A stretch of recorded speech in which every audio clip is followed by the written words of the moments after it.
Well, welcome back to another version of our podcast here, coming to you live from PRI in Indy.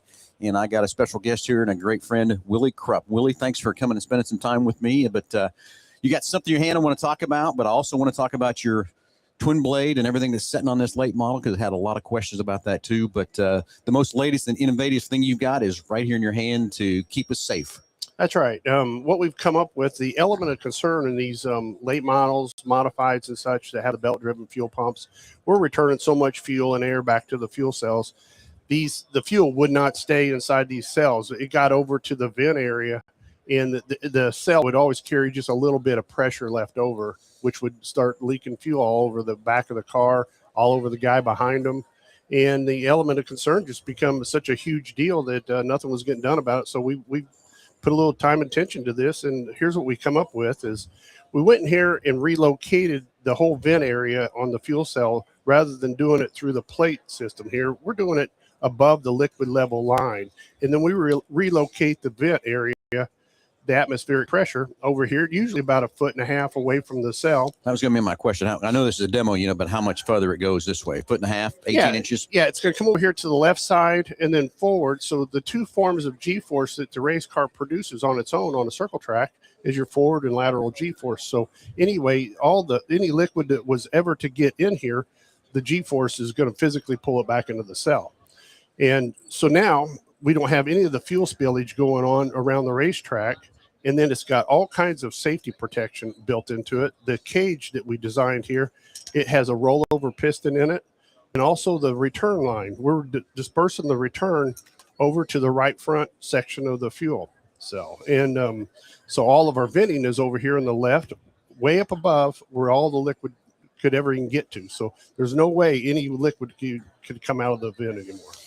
And just from my experience of watching on TV and stuff, watching these cars and in live, is these cars will be sitting there in a stationary getting ready to go, and they'll roll off and there's a puddle of fuel. That's right. At first I didn't realize what it was, but fuel that's been leaking out of that car, because they've got to fill them that full to make the races, to make the complete races they have to do. That's correct. And also, some of the innovations that's going on in these race cars with the brake pad systems, the rear brakes, you notice there's a lot of sparking back here. So now here we've had this fuel expelling out cells, and it's just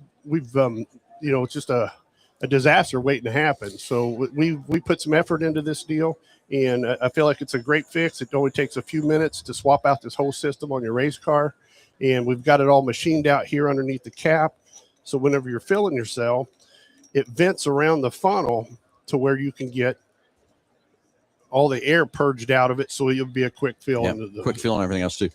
I think we've been lucky in the racing world not to have more fires than we have. That's right. I see the race cars, even there, for the first 3 or 4 laps, are running down the straightaways or whatever, and you can see the fuel spraying out of the back of the car. Mm-hmm. And how we don't have, with those brakes sparking and that, how we haven't had more fires, I don't know. But this is a great innovation, Willie. I'm glad you spent the time to keep us more safe. I hope more sanction body stuff will go after and make mandatory to keep us driver safe. Even though it's going to cost a lot of money, but I know our bodies and ourself and our health is a lot better than spending a little bit of money than catching on fire. Worse than catching on fire. No, this is a great quality product here. It's all CNC built right there in our facility. And we've done some testing throughout this year, and absolutely zero fuel it expels out of the fuel cell. So basically all you're doing is you're going to unbolt the top of your fuel tank, right? Yep. Get your other 18 inches of hose, and this gets bolted to the deck. Yep, it all goes underneath the deck. Yep. And then you just hook up your return line. When you lift it up, you'll undo your suction line, replace and rehook it back up. It usually sets down over a stud system. You put it all back on. We've got plates available for all the fuel cells that's out in the market. It also has a provision here for your dipstick. It shouldn't take you 10, 15 minutes to swap this thing out. Install and keep yourself safe. We also here in the booth, on our car, we have your Super Bowl twin blade. Mm-hmm. Got a lot of questions about that. I'd love you to give some people more information about that. I've talked to a lot of people about what I know about it, but I know more about it than I do.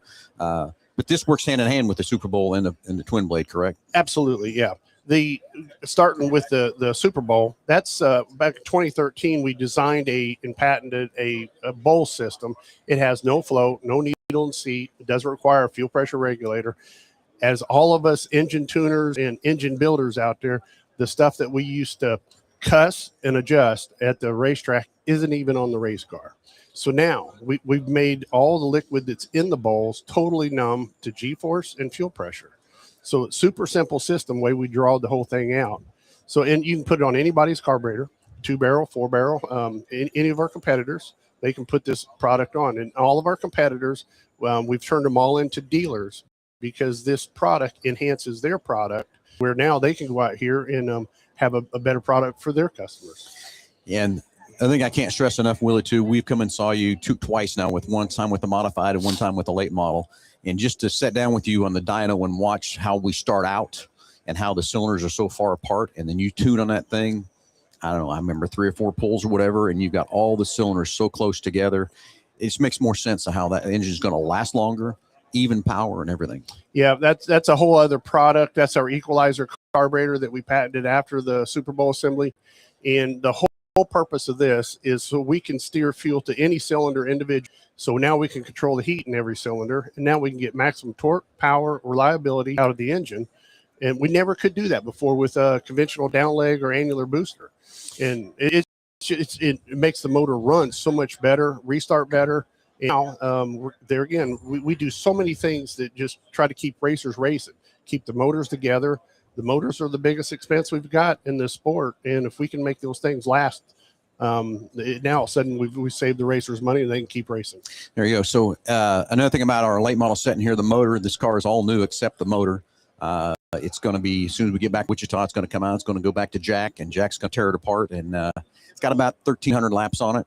And it's going to be interesting to see, because it's had the Super Bowl and the twin blade on it all year, same fuel all year long. And me and Nick have paid close attention with the pressure, humidity pressure out there, and adjusted it at the needle. I mean, the jets as we needed to. You gave us that great chart that shows us when the pressures are whatever, and adjust that. And we've stayed on top of that real tight. So wait to see what that is. And Jack's even kind of interested to see how it looks inside that motor. Yeah, whenever you come and dyno with us, we record the density altitude in the dyno room, and that becomes our dyno number for the day. Now, you take that number, and as you go race throughout the season, there's free apps out there on your phones, and you can, rather than buying all this high-dollar equipment, it's a real simple math deal. As you look at your density altitude, you know what your dyno number is. As it changes from 1,000 feet from your dyno number, that's one Holly jet number.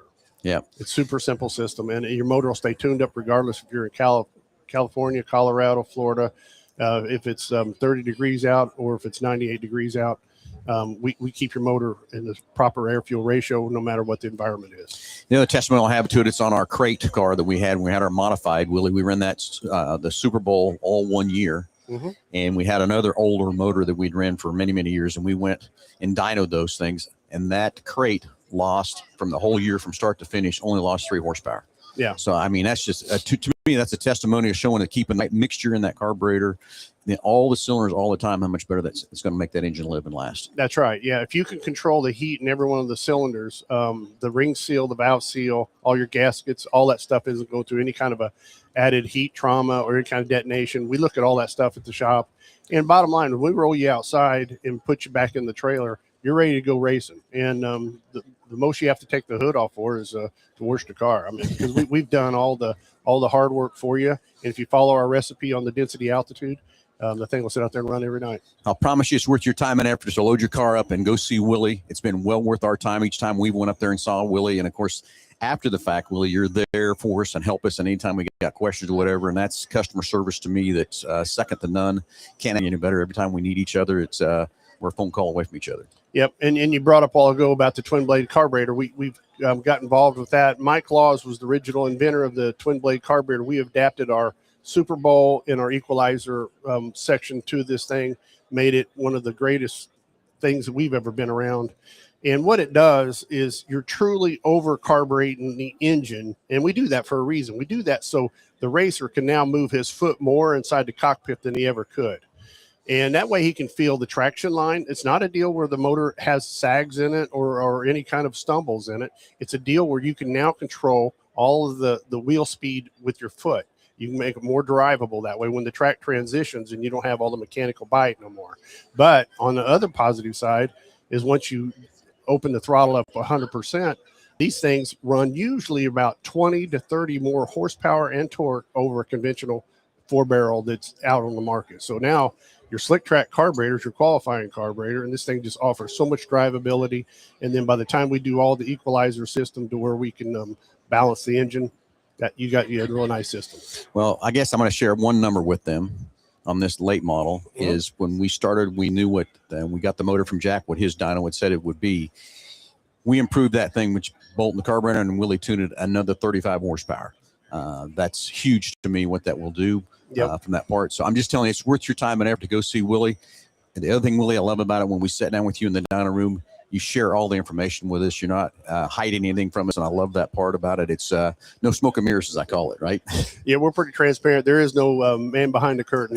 Yeah, no. A lot of times we make wrong choices, and when we do, everybody sees it. And there's that dyno doesn't lie. It doesn't know me from any favors at all. And so, whenever we make a bad choice, it tells me we got to go in here and correct it.